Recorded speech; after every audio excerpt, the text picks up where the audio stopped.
Selamat datang di AR Otomotif. Dalam video kali ini gue lagi ada di showroom Suzuki yang ada di Tanah Sereal, Bogor. Kalau kalian mau sekedar nanya-nanya atau kalian mau cek apa aja yang ada di sini ataupun kalian mau cek promo apa aja yang ada di sini, kalian silahkan hubungi nomor yang ada di bawah gue ini. Kalau di sini nggak ada, kalian cek aja di deskripsi. Di situ tampil lebih sama. Ya, ini merupakan Isuzu Espresso. Ya, namanya sama kayak kopi, tapi ini bukan kopi. Ini sebuah mobil desain dari negara India dan Suzuki menempatkan ini ke dalam segmen city car. Tapi walaupun dia city car, dia menggunakan gaya SUV. Nah, mobil ini pertama kali diperkenalkan di tahun 2022 lalu pada acara Gias. Artinya mobil ini memang sudah dipasarkan dalam jangka waktu 2 tahun ke belakang. Oke, mobil ini memang masuk ke dalam segmen city car, tapi di antara city car lain yang punyanya Suzuki Espresso ini mobil yang dimensinya paling kecil ketimbang mobil-mobil lainnya seperti Karimun Wagon dan juga Suzuki Ignis. Secara desain, mobil ini mengusung desain yang cukup atraktif dengan grill yang cukup sederhana. Di depan sini kotak-kotak yang ada krum-krumannya, kemudian lampu-lampuannya dia masih menggunakan full halogen dan disematkan bumper depan atau front skirt yang lumayan agak tebal dan ada diffuser bawah yang cukup menarik sehingga tampilannya lebih bergaya SUV. By the way, seperti gue bilang tadi, mobil ini memang dimensinya lebih kecil ketimbang Suzuki Karimun Wagon R dan juga Suzuki Ignis. Karena mobil ini punya panjang itu nggak nyampe 3,6 meteran. Kemudian lebarnya sekitar 1,5 meteran dan tingginya pun sekitar 1,5 meteran juga.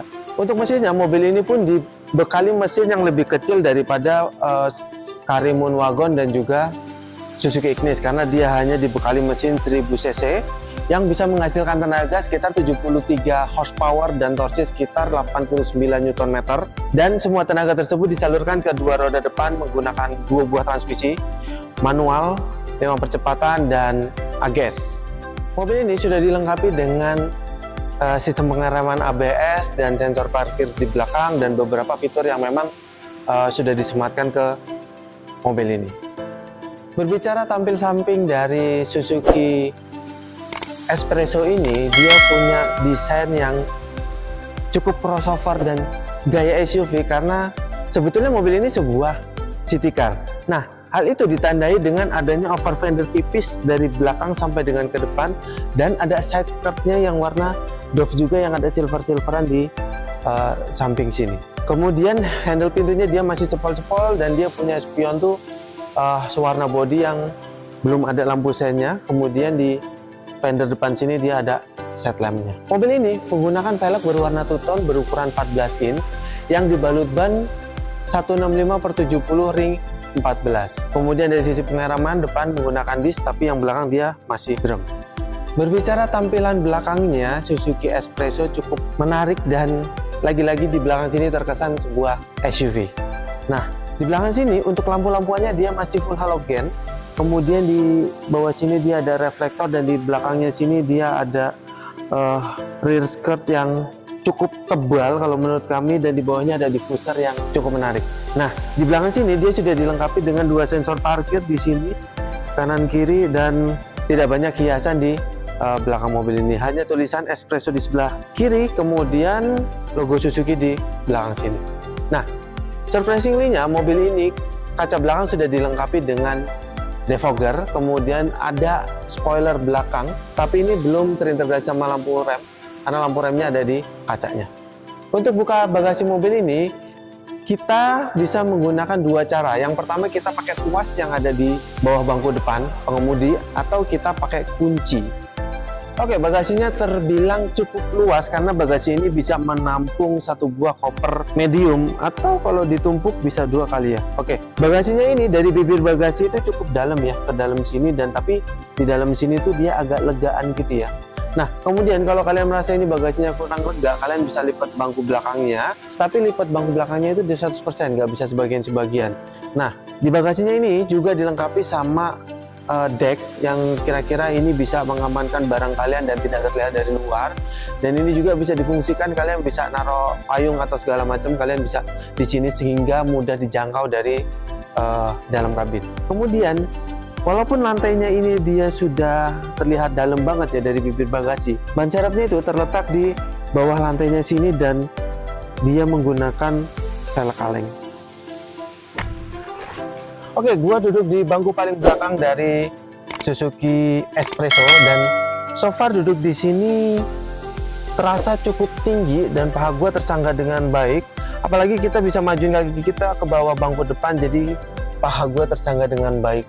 Walaupun di belakang sini bangkunya fix ya, nggak bisa adjustable, dan ini harus gua angkat dikit biar nggak terlalu ganjel. Oke, di buku panduannya mobil ini memang bisa diisi sama 2 orang di belakang sini, tapi ini bisa 3 orang kalau menurut gua, karena menurut gua ini cukup lega.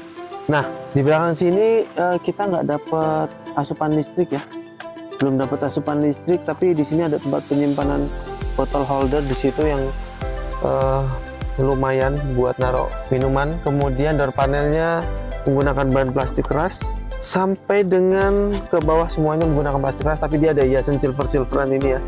Dan armrestnya yang kena tangan kita tuh dia menggunakan plastik keras juga. Nah, handle-nya dia masih warna doff. Kemudian untuk yang di kursi di belakang sini dia masih menggunakan engkol. Untuk kacanya dia belum pakai power window. Legroom gua di belakang sini tuh lega banget karena ini 2 tangan bisa nih ya, 1 tangan lebih, pokoknya lega banget. Headroom juga lega, dia 4 jari ya, jadi cukup lega di belakang sini.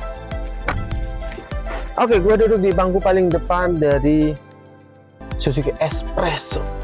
Nah, di depan sini menurut gua cukup menarik, tampilannya bener-bener unik karena dia itu tengahnya itu dia ada bulatan gini, dia modelnya kayak model-model mini, dan di atasnya sini dia ada instrumen clusternya sudah full digital, dan di tengahnya sini dia ada entertain system yang ukurannya kira-kiranya ini sekitar 7 insan ya.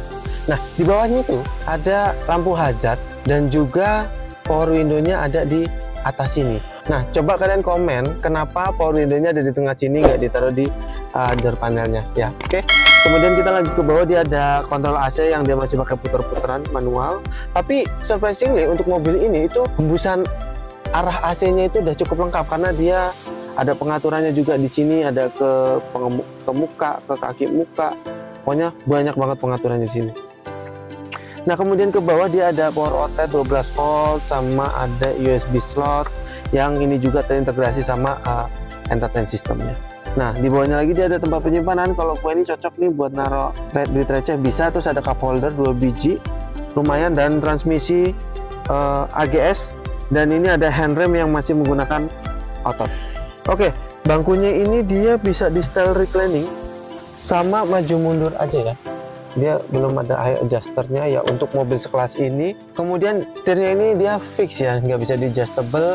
Setirnya menggunakan ban yang agak empuk ini lumayan, dan di setir sini dia ada tombolan sebelah kiri aja buat entertain system, dan ada tombol-tombolan buat angkat telepon, tutup telepon, sama voice command-nya. Nah, di sebelah kiri sini dia ada tempat penyimpanan terbuka. Ini bisa kalian buat naruh handphone dan segala macam. Kemudian di bawah sini ada tempat penyimpanan tertutup yang lumayan besar, nggak gede-gede amat sih tapi lumayan. Kemudian desain dashboardnya ini yang menurut gua unik karena dia menggunakan desain yang speedometernya di tengah gitu ya. Jadi kan kalau mobil itu biasanya di depan pengemudi, tapi kalau yang ini di tengah sini, kemudian kanan kiri kosong, dan desain kanan kirinya ini yang membuat tampilannya lebih menarik kalau menurut gua karena dia kayak ini ya, kayak pada kupingnya gitu ya di kanan kiri panel AC-nya. Oke, kita sebelah kanan setir dia ada electric mirror dan ada idling start stopnya. Jadi kalau di lampu merah itu mobil ini otomatis akan mati mesinnya, kemudian akan nyala lagi pada saat kita gas, sama kayak idling start stopnya motor lah kayak gitu. Kemudian ada pengaktif stability control dan tempat penyimpanan yang nggak begitu besar di bawah sini. Kemudian door panelnya dia menggunakan bahan plastik keras sama seperti di belakang, yang ada silverannya di sini hiasannya yang cukup menarik, dan handle-nya dia masih berwarna doff. Di bawahnya ada bottle holder sama tempat penyimpanan yang nggak begitu gede tapi lumayan. Tapi so far gue duduk di sini tuh rasanya agak lega ya, karena memang mungkin Suzuki naruh tempat-tempatnya yang lebih fleksibel, jadi tempatnya cukup lega sih di sini. Nah, ini ada spion tengah yang ada dynamic view-nya walaupun dia masih manual, sun visor yang kanan kiri belum ada kacanya, dan ini ada lampu baca yang masih halogen.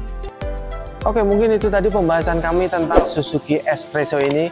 Gimana menurut kalian apa yang kita dapat di mobil ini dengan harga yang ditawarkan? Kemudian kalian kalau mau sekedar nanya-nanya atau cek promo yang ada di sini, kalian silahkan hubungi nomor yang ada di bawah sini nih. Kalau di sini nggak ada, kalian cek aja di deskripsi, di situ kami tampilkan lebih lama.